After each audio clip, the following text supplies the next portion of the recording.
Ciao a tutti, oggi ho avuto la soddisfazione di farvi vedere questo video di una piandina. Dopo, come vedete, qua è una piandina di nespolo e ho voluto provare prima di farvi vedere il video completo come si fa,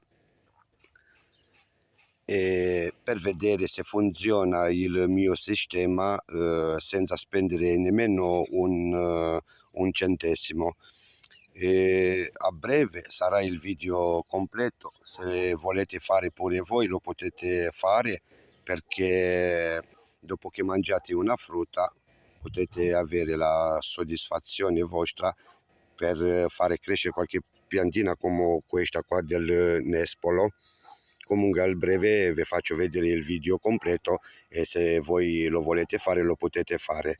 Poi voleva dire pure che quando mettete l'acqua della piantina del nespolo, guardate, ho fatto apposta per lasciarli, per farvi vedere, perché qualcuno mi ha chiesto perché io non metto acqua di sopra e ci metto dello sottovaso là sotto.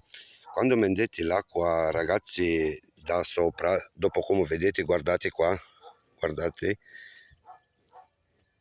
le foglie, guardano, si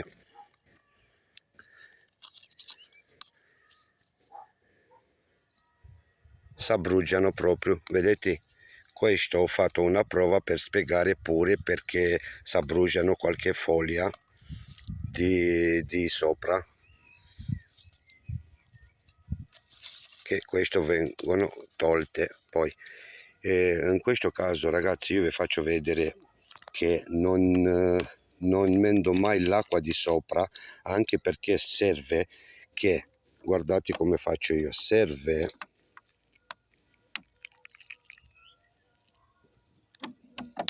dopo, come vedete, ho fatto 3/4 del sottovaso di l'acqua. A cosa serve?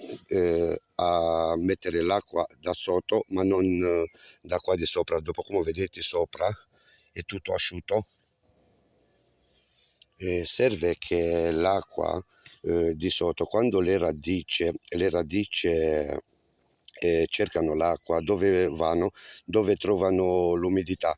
In questo caso la piantina, se tira l'acqua che ha bisogno, le radici divengono più forti e vanno verso sotto e allungano molto di più. Invece quando la mettete di sopra la potete mangiare, lo tronco resta sempre asciutto, in questo caso che io mendo l'acqua di sotto.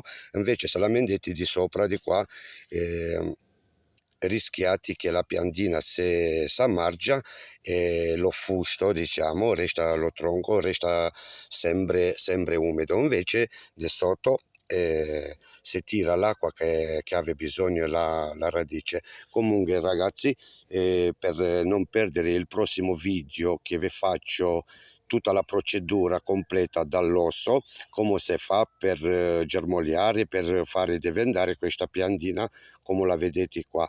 Iscrivetevi, lasciatemi un commento e un like. Se voi qualche volta l'ha fatto, scrivetemi un commento. A dopo.